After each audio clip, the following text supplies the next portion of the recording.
Testament of Sister New Devil is one of those hardcore fanservice harem anime, packed with numerous ecchi scenes and enough nudity to rival the likes of DxD and to love Ru. First of all, any anime title with the word sister in it has great potential of presenting a compelling and dramatic story, proven by an earlier release back in 2010 by the name of Kiss Exist. The anime is a legend. Anyhow, I guess I made it kinda clear on what type of show Testament of Sister New Devil is, and without any further ado, it's time to give my opinion on the title. Honestly, I watched the show a few years back, as it was released in early 2015, and after my first viewing, I wasn't that impressed. It looked like they were trying to capitalize on DxD's success by including many elements that made that particular franchise successful, in the end creating a somewhat similar anime. Although now that I've recently watched it again, I'm happy to report that I very much love this show. Well, that's pretty strange. It's not without a fair share of flaws, but Testament of Sister New Devil is a lot of fun, and presents a complex and cohesive story, which on its own is an admirable feat, considering the genre. Testament of Sister New Devil presents a world where heroes and demons coexist in constant battle, with magic, political intrigue, and fantasy weapons. The story follows the everyday life of the protagonist called Basara Tojo. He lives with his dad, as they both got exiled from the village of heroes, and as of now, Basara tries to experience a normal life as a high school student at the local academy. Things don't stay quiet for long though, as his father, Jin Tojo, suddenly gets remarried and brings back with him the supposed children of his new wife. Well, guess what? You got a cute new little sister. Huh? As of now, Basara has a brand new, blood unrelated, hot little sister with huge boobs. I like watching realistic anime. But wait, there's more. You buy one, you take two home, and alongside Mio Naruse, we also get introduced to her supposed sibling, Maria Naruse. She might not be as genetically gifted as Mio, but what she lacks in density, she makes up with her perverted, naughty personality. I get it. You thought I wasn't wearing anything else. Kids need to have fun, and the show quickly gets rid of the dad, as he departs overseas for some boring business or whatever, which leaves our protagonist alone with two horny stepsisters. Nothing like eating breakfast with someone who's horny. So invigorating. Hey, be quiet! I'm not horny! Things get rough at the beginning though, as Basra immediately finds out that the two sisters are actually part of a demon clan, and above all, Mio is truly the daughter of the recently deceased demon lord. Wait a minute, I think I've heard this story before. It sounds a lot like the plot from Aesthetic of a Rogue Hero. I mean, the main character is a complete badass that conveniently gets to live with a demon princess that disguises herself as his little sister. Your name's Miu Osawa, and you're totally my long-lost little sister. Huh. Even the names are remarkably similar. Mio from Testament of Sister New Devil, and Miu from Aesthetic of Rogue Hero. Yeah, thanks, brother. And then I checked the wiki page and found out that, yeah, they have the same author. Ah.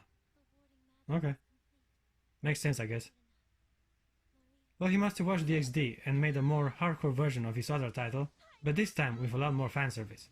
And oh my god, you haven't experienced fanservice until you tried this particular anime. It has it all. From big-breasted models and lolis acting like horny cats, to a protagonist willing to actually purposely touch and tame them. I'm here for Basara. Stop using your sex appeal on him. It's a sight to behold. Naturally, I won't be able to show any of the juicy clips, so either take my word for it, or give the show a try yourself. Choose the latter, it's a captivating experience. Please make it stop. Now Maria turns out to be a succubus, which very much explains her slutty behavior, and convinces the main character to make a master-servant pact with Mio. Yeah, sure, I'm fine with it, I guess. Having watched my fair share of harem anime, I knew exactly where this was going.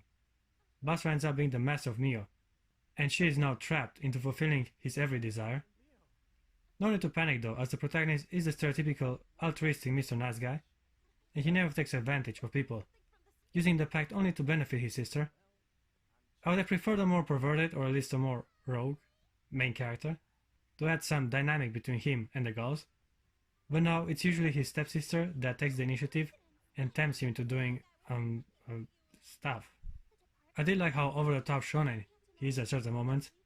It's just I've heard similar cliché lines so many times already, that I find them comical or at very least entertaining. To be fair, Basara does have a strict code of honor. He always tries to do right by others and helps his sister when she's in need, delivering sometimes some pretty badass lines. Basara.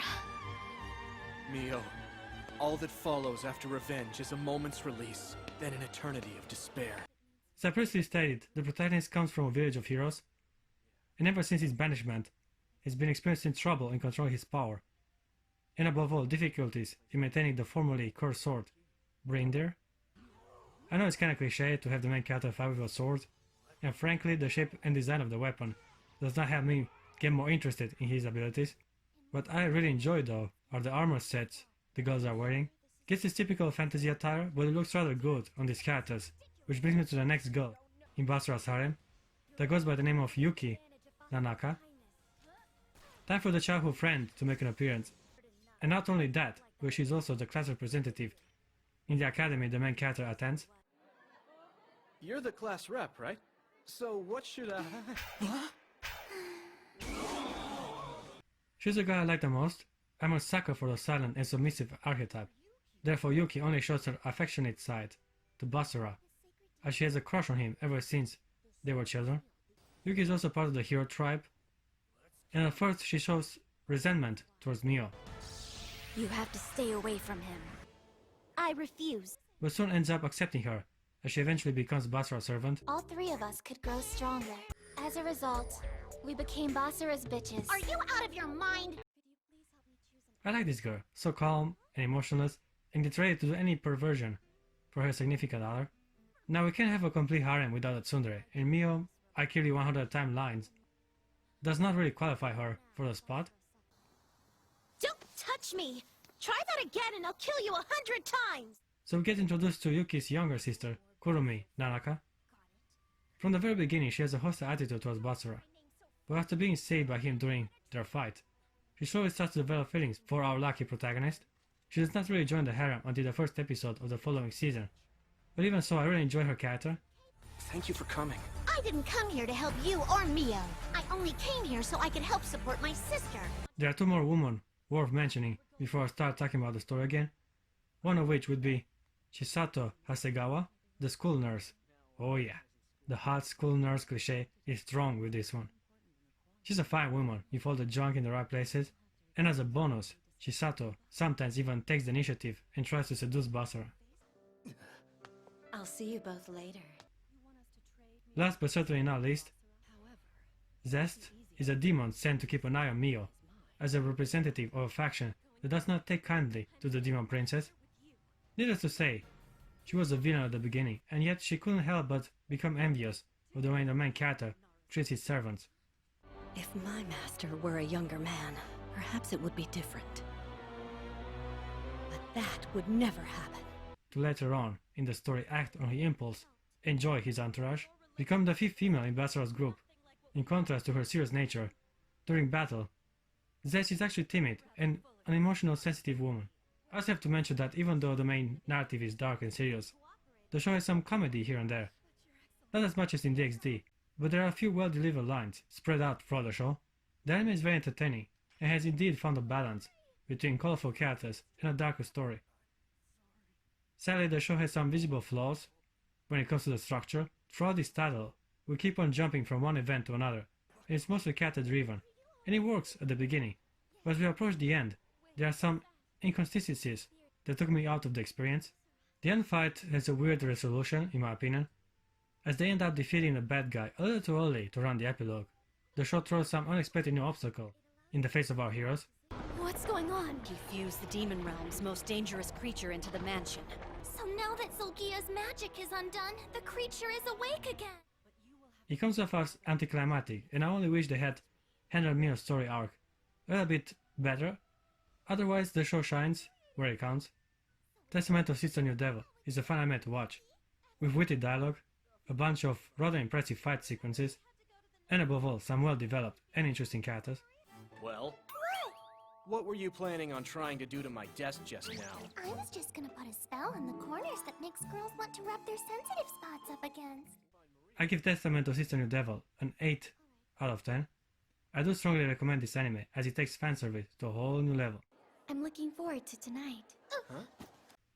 And also manages to deliver an engaging experience with some of the better girls in the harem genre. Serious about forging a master-servant pact with Basara?